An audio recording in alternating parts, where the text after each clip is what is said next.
This is Twit. This episode of iFive for the iPhone is brought to you by Gazelle, the fast and simple way to sell your used gadgets. Find out what your used iPhone, iPad, and other Apple products are worth at gazelle.com.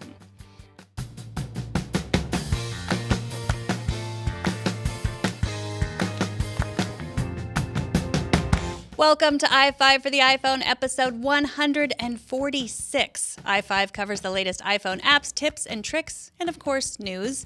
I'm Megan Morrone. Apple's big developers conference is going on this week in San Francisco, but I'm recording this a little bit early in the calm before the iStorm. Tune in next week for a full report on all the iPhone news from WWDC, or download iOS today at twit.tv if you can't wait until next week.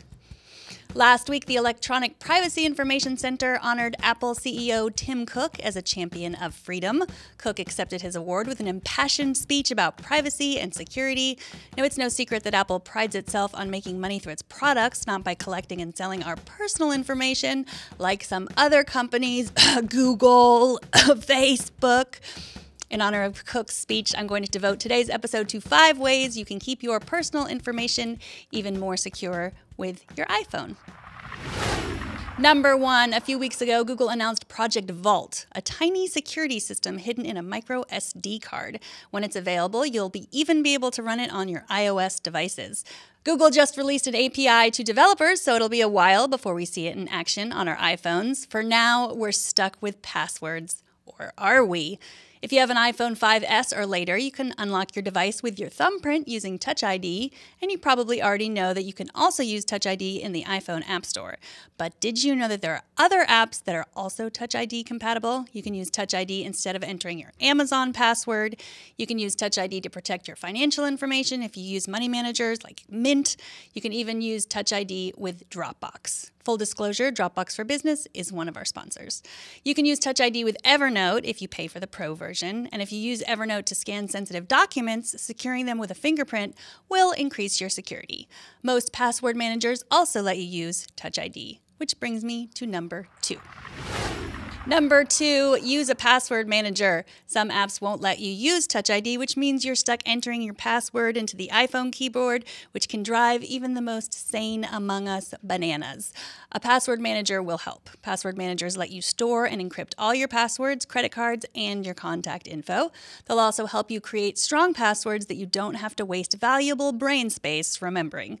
To be completely honest with you, I first decided to devote this entire episode to security because my own password management system was in a state of disrepair. I have used LastPass, 1Password, and an app called Dashlane. LastPass and 1Password both have Apple Watch apps, which can be useful now, and I suspect will be even more useful as we get more sophisticated Apple Watch apps. But for now, LastPass is my password manager of choice. Once you get it set up on your desktop, you can access your logins and passwords in Safari or Chrome on the iPhone by tapping the Upload icon and then tapping the LastPass icon. Number 3, speaking of passwords, are you tired of entering your password every time you want to log into your Mac? You don't have to. Knock is a $5 app that works with your iPhone and your Apple Watch.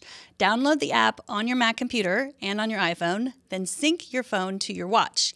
Now, when your computer is locked, you can just knock twice on your phone when you're nearby, and voila, your computer opens. No password necessary. If that isn't cool enough for you, try to wake your Mac with the mouse or the trackpad or by tapping a key, and you'll see a notification on your watch. Tap it to unlock. The interesting thing about the watch is that it has its own built-in security because you're wearing it, as opposed to leaving it around where it can be easily stolen. As soon as you remove your watch, you'll need to enter a password. So if the best security is you, then the watch is as close to a fingerprint, retina scanning, or other biometric identification as we're going to get for now. This episode of iFive for the iPhone is brought to you by Gazelle. It's time to start thinking of gifts for the dads and the grads in your life. How about an iPhone 6 Plus, or an iPad Air, or an iPad Mini with Retina display and Wi-Fi? All of these products are available at Gazelle in certified like new or certified good condition. A certified pre-owned device is a thoughtful gift, and maybe you'll have enough left over to buy something for yourself too. Gazelle still offers great deals on trade-ins for your old device. All devices have been put through a rigorous 30-point inspection to ensure they're fully functional. Certified pre-owned devices are backed by a 30-day risk-free return policy. Shipping is free. You get paid in cash, and Gazelle will also wipe your data for free. And that's an extra bonus security tip for you. Whether you use Gazelle or not, make sure you have some way to get your personal information off your device before anyone else has access to it. What is your iPhone worth? Take a minute and go to gazelle.com to find out. Number 4, limit what you can see or do when your phone is locked. It's a good idea to secure your phone with a passcode, and as I said earlier, if you have an iPhone 5S or later, you can open your phone with your fingerprint using Touch ID. Besides being more secure than a passcode, it is way easier, except, of course, when your fingers are wet. And then there was this one case in a Virginia court last fall where a judge ruled that police have the right to make you unlock your phone with your fingerprint because fingerprints are evidence that police are already allowed to gather, whereas they are not allowed to make you unlock your phone with your passcode because passcodes are knowledge. But I digress. Depending on your settings, your trusty iPhone has the potential to reveal all sorts of personal information, even when you lock it with a passcode or Touch ID. For example, it can reveal your address. Siri, what's my address? Your phone can reveal emails and text message notifications, even parts of the messages themselves. You can change what kind of access you or anyone else has to your locked phone in Settings, Touch ID, and passcode. Enter your passcode and then scroll down to Allow Access when locked. Then move the sliders to change what you have access to when your phone is locked. As a side note, turning off notifications on the lock screen is also one way to avoid getting attacked by the malicious iMessage bug that can crash your phone if someone sends you a specific string of characters. The other settings will also make your personal information more secure. Remember, this tip, as well as the rest of the security advice in this episode, is going to come with some trade-offs, mainly your convenience. Such is life.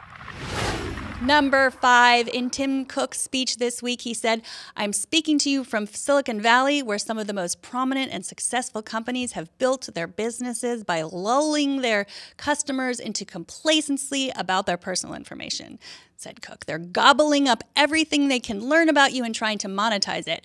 And we think that is wrong, and that's not the kind of company that Apple wants to be," end quote. I believe Cook when he says this, but does this mean that Apple isn't tracking anything on our phone to use for advertising? Unfortunately, no. Does Apple give you the ability to tweak these settings? Yes, they do. Apple uses iAd to track you so it can deliver ads based on your interests. If you don't like this, go to Settings, tap Privacy, tap Advertising, and then turn on the slider for Limit Ad Tracking. Then tap Reset Advertising Identifier, and then accept the prompts. And that does it for this episode. If you liked it, leave a comment on YouTube or iTunes or a bathroom wall somewhere. Tell your friends, tell your neighbors, and subscribe to the show at twit.tv/iFive. All of the apps, links, and other info from the show can also be found at twit.tv/iFive. You can email ideas or questions or just general feedback to iFive@twit.tv or leave us a voicemail at 614 on iFive. I am Megan Morrone. We'll see you next week on iFive for the iPhone. Bandwidth for iFive for the iPhone is provided by CacheFly at CACHEFLY.com.